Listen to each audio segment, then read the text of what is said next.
나이키 아시죠? 예, 나이키가 업계 최고가 된 데에는 뭐 여러 가지 요소가 있겠지만 Just Do It 한 번씩 다 들어보셨을 겁니다. 이 슬로건이 상당히 큰 역할을 했습니다. 기성세대에 반항하고 또 권위주의를 거부하고 또 획일화보다 개성을 주장했던 당시의 신세대들은 그냥 하고 싶은 대로 해라 이 말에 상당히 열광했었습니다. 다른 사람은 중요하지 않다. 내가 좋으면 좋은 거고 내가 싫으면 싫은 거다. 세상의 중심은 나고 나의 주인은 아니까 그냥 내가 하고 싶은 대로 하면 된다. 절대적인 가치를 거부하던 이 당시의 시대의 흐름과 맞물려서 생각과 고민을 멈추고 그냥 내가 하고 싶은 대로, 내가 살고 싶은 대로 살면 된다. 이 가치관이 주를 이루게 된 그 요소 중에 하나가 바로 이 저스트 두잇이었죠. 우리는 내가 세상의 중심이고 내 삶의 주인이니까 내가 하나님의 자리에 서도 된다. 너가 신의 자리에 서라. 이런 메시지를 받으며 살아가고 있습니다. 자, 그러나 그리스도인들이 끝까지 지켜야 하는 가치관은 무엇일까요? 하고 싶은 대로 하면 된다가 아니라 하나님 말씀대로 하면 된다입니다. 하나님은 자신이 창조하신 세상을 보시고 좋았다고 하셨고 특히 인간을 창조하신 후에는 심히 좋았다고 하시면서 모든 것을 만족하셨습니다. 하나님의 생기를 받아서 살아있는 인격적인 존재가 된 인간은 이제부터 하나님과 함께 행복하게 영원히 살기만 하면 될 것만 같았죠. 하지만 창세기 3장이 시작되자마자 등장한 그런데라는 단어와 함께 세상에는 어둠이 들이우기 시작했고 결국 인류가 범죄하면서 이 세상의 역사는 지금까지와는 전혀 다른 방향으로 흐르기 시작합니다.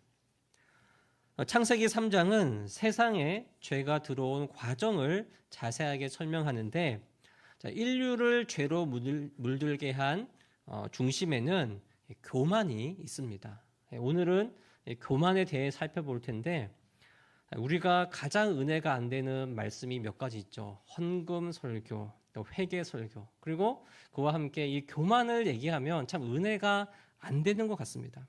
근데 분명히 우리가 알아야 할 것은 이 교만의 문제가 해결이 안 되면 은혜를 누리기가 힘들다는 것입니다. 그래서 우리가 겸손한 마음으로 하나님의 마음을 받고 이 교만에 대해서 함께 생각해보는 그런 시간이 되기를 원합니다.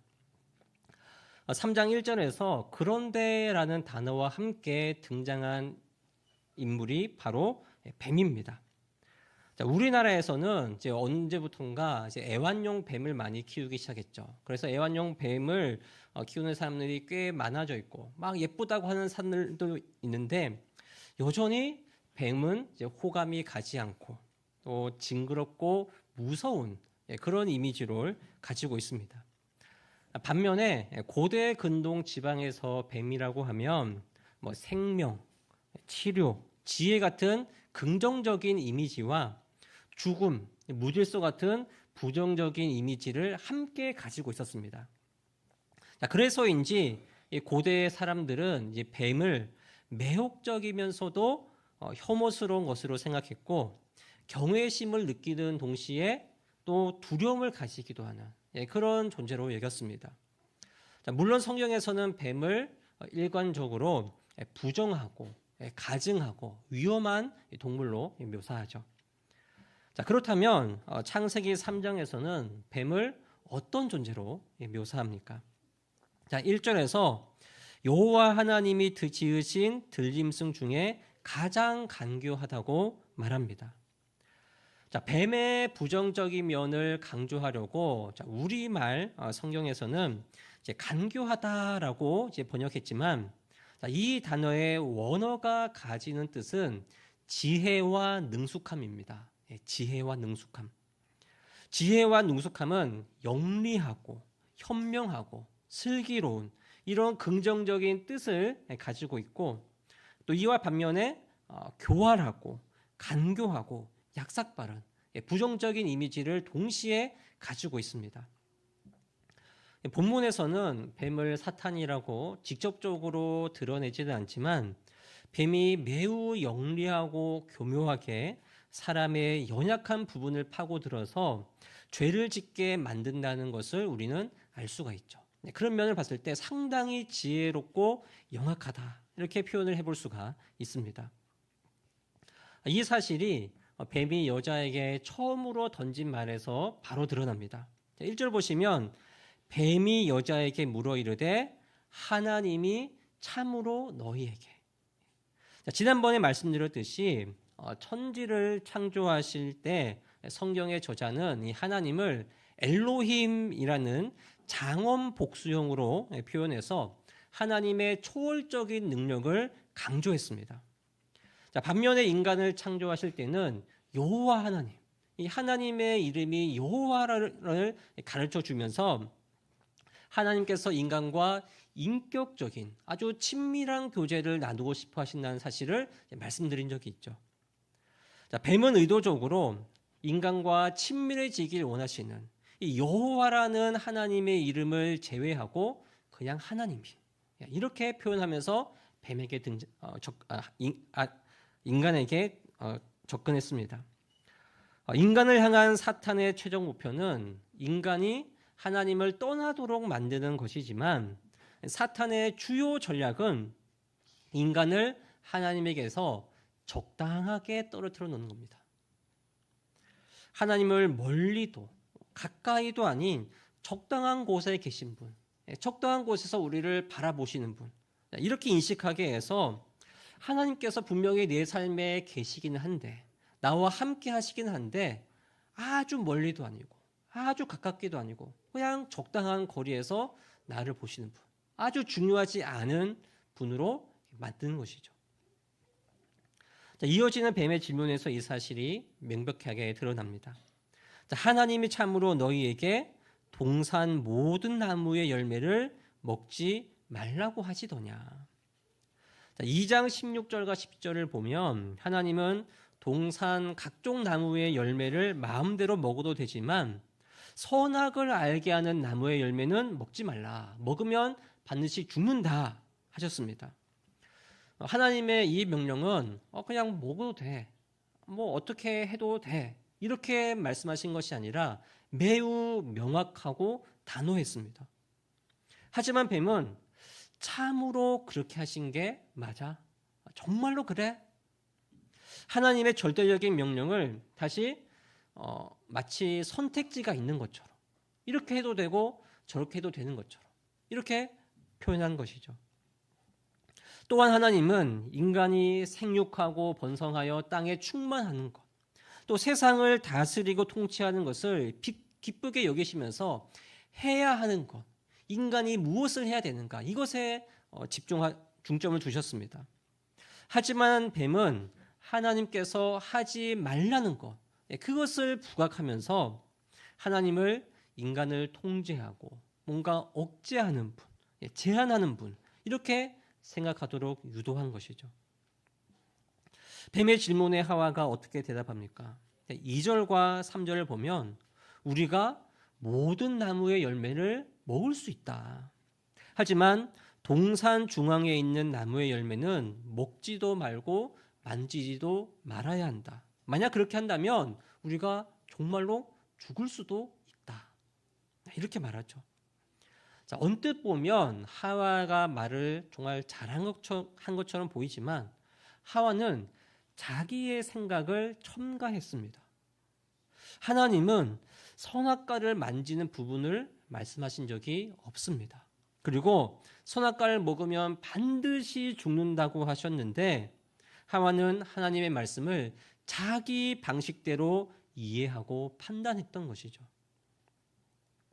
뱀은 아주 간교하게 하나님의 말씀을 절대적으로 순종해야 하는 이 명령이 아니라 임의로 빼도 되고 더해도 되는 아주 가벼운 말로 왜곡시켰고, 하와는 뱀의 의도대로 하나님의 절대적인 말씀을 자기 기준에, 자기 생각에 맞춰서 판단했습니다. 자, 이것이 바로 죄의 시작과 뿌리가 된 교만이 세상에 들어온 모습입니다. 만약 사탄이 무섭고 흉측한 모습으로 우리에게 다가온다면 두 팔을 벌리고서 사탄을 환영할 사람은 아마 아무도 없을 겁니다. 그렇다고 사탄이 아주 멋지고 화려하고 아름다운 모습으로 우리에게 다가온다고 생각하진 않습니다. 저는 사탄이 넘어갈 듯 넘어가지 않을 듯 이런 아슬아슬한 줄다리기를 하면서 우리에게 상당히 매혹적으로 다가온다고 생각합니다. 마찬가지로 당장 하나님께 뒤돌아서서 떠나라고 하지 않고 하나님의 말씀을 정면으로 반박하거나 부정하게 만들면서 우리에게 다가오지도 않습니다. 사탄이 자주 사용하는 전략은 조금만, 살짝만인 것이죠. 하와는 선악과를 먹지 말라는 하나님의 말씀을 분명히 기억하고 있었을 겁니다.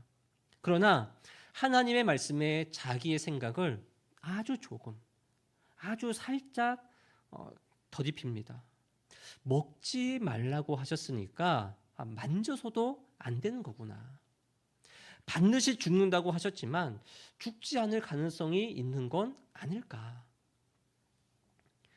이 교만은 하나님을 전적으로 부정하는 것에서 시작된 것이 아니라 하나님의 말씀에 내가 순종하긴 순종하는데 이 부분은 아닌 것 같으니까 조금만 빼고 하나님께서 말씀하신 방법에서 살짝만 더해보는 것, 이것에서 시작되었다는 것이죠. 이것이 교만의 원형입니다. 그래서 사탄은 항상 우리에게 이렇게 말해옵니다. 하나님의 말씀에서 조금만 더 보태면, 살짝만 더 수정하면 더 완벽해질 거야. 그러면 하나님도 너가 내가 말한 것보다 더 잘했구나 이렇게 흡족해 할 것이고, 너도 더 좋은 결과를 낼 수 있으니까 만족감이 더 있을 거야. 하나님께서 이 말씀을 주신 건 좀 그 전의 일이잖아. 지금은 상황이 바뀌었으니까 너가 이 바뀐 상황을 잘 보고서 이 상황에 맞게 대처하면 일이 더 잘 풀리지 않을까. 하나님 말씀은 그대로 두고서 조금만, 살짝만 너의 생각을 더딥히는 것, 이것이 바로 교만이라고 말해오는 것이죠. 하나님 말씀에 슬그머니 넣은 듯 안 넣은 듯 내 생각을 첨가해서 하나님께서 말씀하신 그대로, 그 말씀 그대로에 순종하지 못하도록 만듭니다. 나는 정말 하나님 말씀대로 순종했다, 하나님 말씀하신 그대로 나는 다 했다라고 생각하지만 어느 순간 내가 하나님의 자리에 올라서 있는 겁니다. 하나님의 말씀을 왜곡하는 이 뱀의 질문에 하와가 갸우뚱하고 있죠. 4절에서 뱀은 이때 단도직입적으로 말합니다. 너는 결코 죽지 않는다. 5절에서는 너희 눈이 밝아져서 하나님처럼 선악을 알게 될 것이다. 하와가 알고 있었던 이 선악과는 분명히 먹으면 죽는 열매였습니다. 그러나 이제 하와에게 선악과는 먹음직도 하고 보암직도 하고 정말 지혜를 줄 만큼 탐스러운 열매로 보이기 시작합니다. 세상의 역사를 보면 이 교만은 한순간에 누군가를, 무엇인가를 집어삼키지 않습니다. 교만은 항상 작은 욕심과 욕망의 불씨에서 시작이 되었고, 가랑비에 옷이 젖듯이 시작되었고, 성큼성큼 앞으로 나아가게 한 것이 아니라 반걸음씩, 종종 걸음으로 죄악의 자리로 나아가게 했습니다. 우리도요, 내가 정말 교만해져 봐야지, 하나님의 자리에 올라서 봐야지, 이런 마음으로 교만해진 사람 아무도 없을 겁니다. 나도 모르는 사이에 서서히 교만에 잠식된 거죠.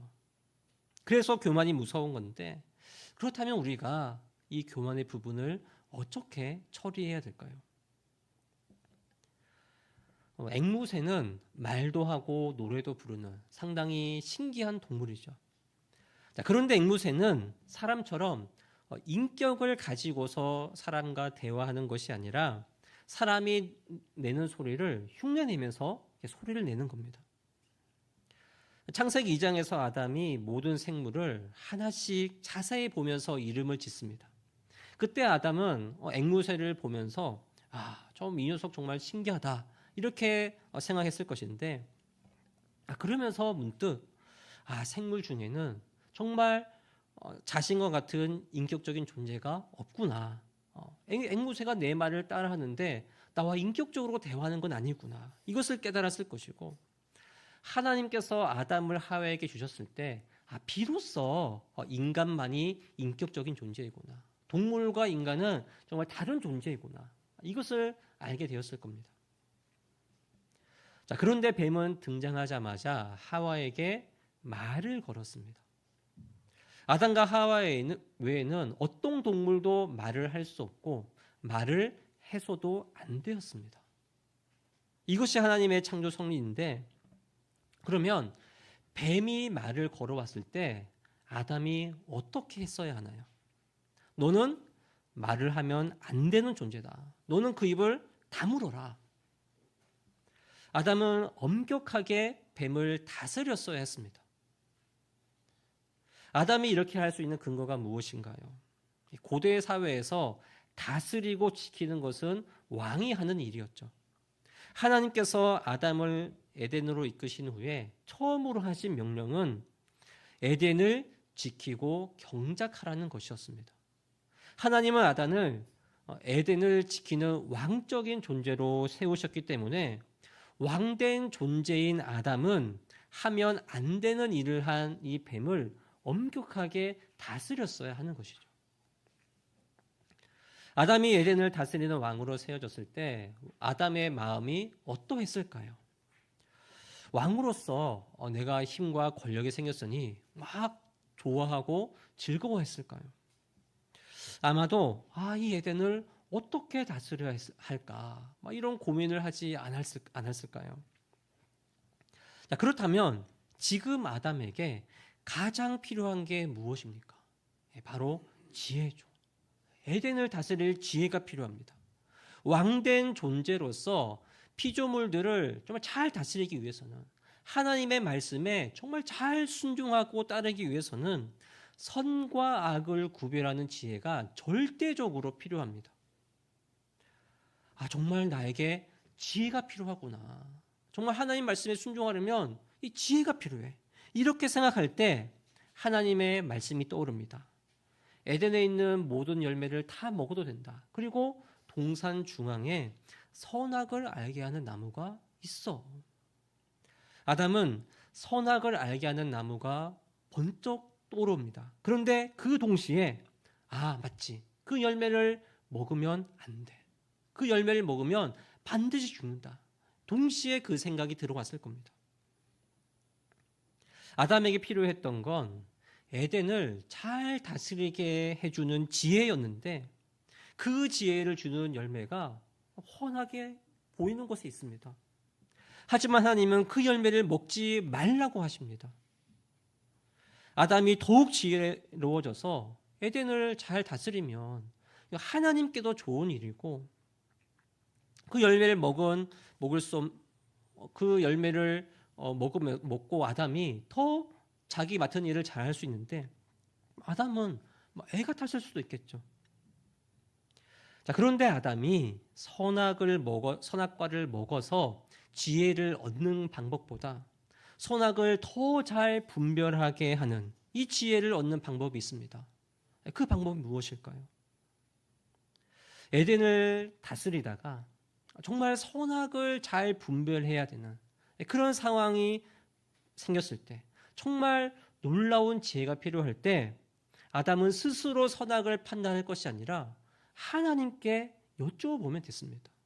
하나님께 지혜를 구하면 모든 문제가 해결될 수 있었습니다. 이 상황에서 어떻게 하는 게 지혜로운 일인가요? 이렇게 질문했을 때 하나님께서 이것이 선하다고 하시면 그렇군요. 네, 알겠습니다. 저렇게 하는 건 악한 일이야. 이렇게 하시면 그런가요? 제가 말씀하신 대로 하겠습니다. 자신이 선악을 판단할 게 아니라 하나님께 지혜를 구하면 됩니다. 비록 내가 왕적인 존재로 세움을 받았지만 청지를 창조하신 진정한 왕이신 하나님의 지혜를 구하고 의지한다면 하나님께서 말씀하신 대로 하기만 하면 모든 문제를 잘 해결할 수 있습니다. 아담에게는 처음부터 이 선악을 알게 하는 나무가 필요하지 않았습니다. 모든 생물의 이름을 다 지어줄 정도로 우리가 우리 자식들 이름 지어주는 것도 얼마나 이게 머리가 아픈 일입니까? 그런데 이 아담은 모든 생물의 이름을 다 친히 지어줄 정도로 상당히 지혜로운 사람이었습니다. 그러니까 아담은 스스로 선악을 구별할 지혜가 필요하지 않았던 것이죠. 아담에게 필요했던 것은 오직 하나님과 그분의 지혜를 따르는 것이었습니다. 그렇다면 선악을 알게 하는 나무의 역할이 무엇인가요? 인간의 본질적인 존재가 무엇인지를 가르쳐주는 장치였습니다. 선악과를 보면서 인간이란 어떤 존재인가? 이것을 깨달아야 하는 것이죠. 아담은 이 선악과를 보면서 인간은 흙덩이에 불과한 존재구나.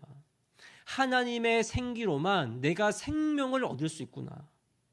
자기 스스로, 나 스스로 선과 악을 판단할 필요가 없구나. 지혜가 필요하다면 하나님께 구하면 되는구나. 이 사실을 보고 깨달아야 했던 것이죠. 선악을 알게 하는 나무는 창조주 하나님을 기억하고 또 스스로 선과 악을 판단하지 말고 하나님의 지혜를 구하고 그 지혜를 의지하도록 하고 아담에게 스며드는 교만을 막아주는 그런 장치였던 겁니다. 만약 아담이 선악과를 먹으면 어떤 일이 벌어질까요? 아담 스스로 모든 일을 판단하고 처리할 수 있게 되겠죠. 매우 효율적이라서 아주 좋을 것 같습니다. 매번 하나님을 구하고 하나님께 가서 여쭙지 않아도 됩니다. 하지만 이제 나에게 하나님이 필요하지 않다. 하나님으로부터의 독립을 선언하는 것이죠. 조금만, 살짝만 더딥혔던 그런 교만함이 아니라 이제 교만함에 완전히 잠식되는 그런 상황이 되는 겁니다. 아담은 에덴의 어느 곳에서도 볼 수 있었던 이 에덴 중앙에 있는 이 나무를 보면서 나는 선악을 판단할 수 없는 존재이기 때문에 하나님을 믿고 그 지혜를 의지해야 된다. 하나님의 말씀대로만 하면 아무 문제가 생기지 않는다.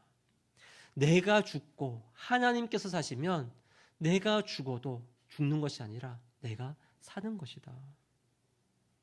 선과 악을 스스로 판단하고 싶은 그런 마음이 들 때마다 흙덩이에 불과한 자신에게 생기를 주신 이 하나님께 자신을 완전히 다 내어드려야 됐습니다.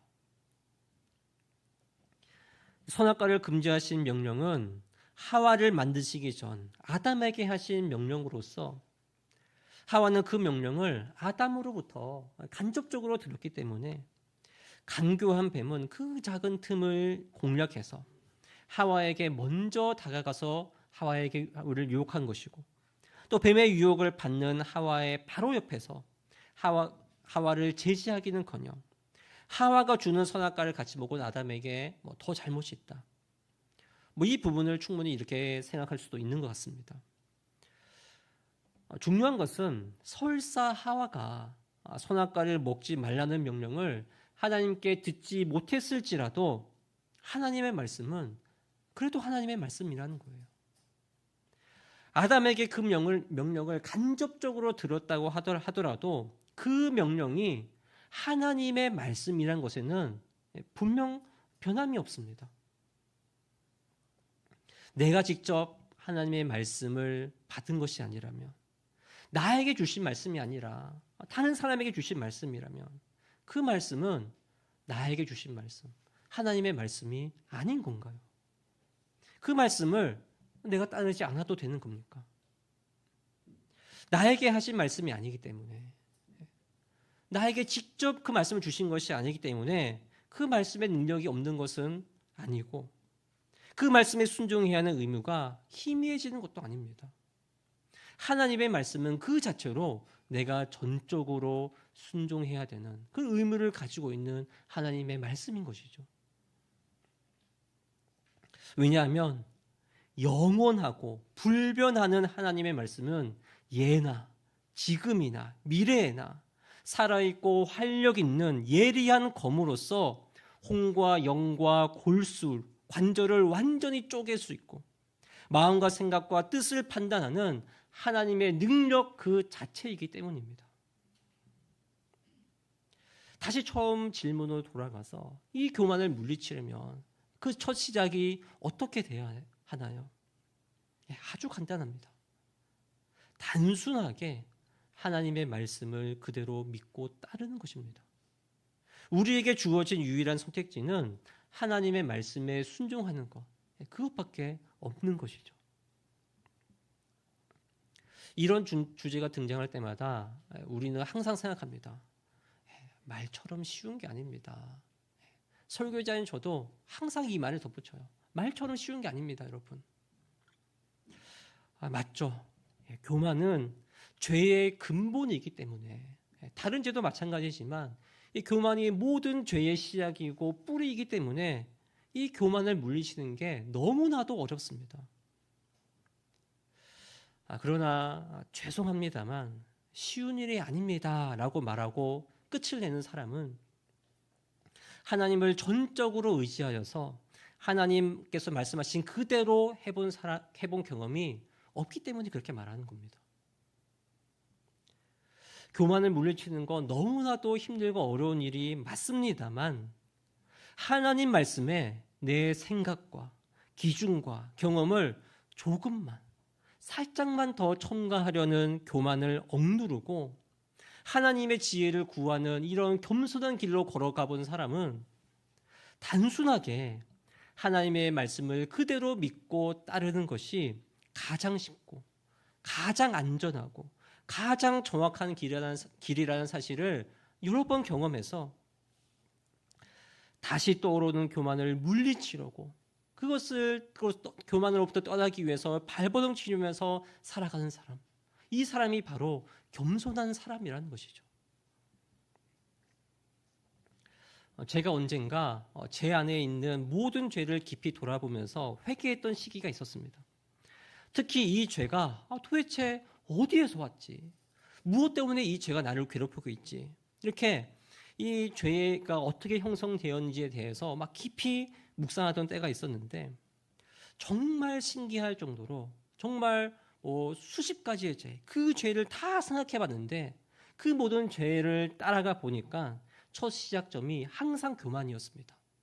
여러분들도 한번 해보세요. 정말 모든 죄의 시작이 교만에서 시작합니다. 나의 어떠함을 다 뜯어보며 해보에도 마지막 결론은 항상 교만이었습니다. 어거스틴은 모든 악의 시작은 교만이라고 했고 잠언 기자는 교만은 패망의 선봉이요 거만한 마음은 넘어짐의 앞잡이라고 한 말이 정말 진짜구나. 이 사실을 깊이 깨달은 적이 있습니다. 그때부터 저는 제 생각을 완전히 바꿔놓은 한 가지 말을 날마다 되새기면서 그렇게 되새겼는데 정말 제 삶에 변화가 찾아왔습니다. 그 말은 바로 내가 틀렸을 수도 있답니다. 내가 틀렸을 수도 있다. 내 지식과 경험이 상대방보다 앞서니까 상대방이 나를 따라야 한다는 생각을 버리고 나에게는 없는 상대방의 지식과 경험을 발견하고 그것을 배우려는 자세를 가졌습니다. 내가 목사이기 때문에 일단은 여러 가지 좀 생각을 같이 해보고 의논해 봐야 되겠지만 일단은 성도들이 내 생각을 따라와야지. 내 생각을 먼저 존중해 줘야지. 이런 생각보다 성도들과 합력하여 선을 이루는 사역을 하기 시작했습니다. 자녀들아 부모에게 순종하라는 말씀을 주장하기 전에 부모들아 자녀들을 노엽게 하지 말라. 이 말을 먼저 지키려고 노력했습니다. 자신을 주장할 수 있고 상대방에게 요구할 수 있습니다. 하지만 그 전에 내가 틀렸을 수도 있다는 생각을 한 번이라도 해보는 게 겸손이 아닐까요? 이런 겸손이 있어야지 주님 말씀대로 나보다 남을 낮게 여길 수 있습니다. 맞다 아니다, 옳다 그르다를 논하기 전에 판단하시는 분은 오직 하나님 한 분이십니다. 하나님께서 모든 것을 갚으신다는 마음을, 이 겸손이 있어야지 믿고 의지할 수 있습니다. 그래야 하나님의 지혜가 내 삶을 움직이고 있고 내가 교만을 벗어났을 때에 정말 내가 성장할 수 있구나, 내가 정말 믿음으로 자라나고 은혜로 살 수 있다는 이 사실을 여러분들도 경험해 보시길 원합니다. 말씀을 맺겠습니다. 마귀는 우리에게 하나님의 말씀에 순종하라고 말합니다. 마귀는 우리에게 하나님 말씀 순종해야지 이렇게 말합니다. 그런데 하나님의 말씀에 너의 것을 조금만, 하나님 말씀에 너의 생각을 살짝만 이렇게 더하고 빼라고 말합니다. 이것이 죄의 시작과 뿌리인 교만입니다. 세상은 내 마음대로 하면 된다고 할 때 우리는 하나님의 말씀대로 하면 된다는 그런 가치관을 가져야 됩니다. 지혜가 필요할 때 오직 하나님의 지혜를 구하는 그리스도인들이 되시길 소망합니다. 내가 틀렸을 수도 있다는 이런 생각으로 겸손의 자리로 나아가는 지혜로운 성도님들 되시기를 주님의 이름으로 간절히 축복합니다.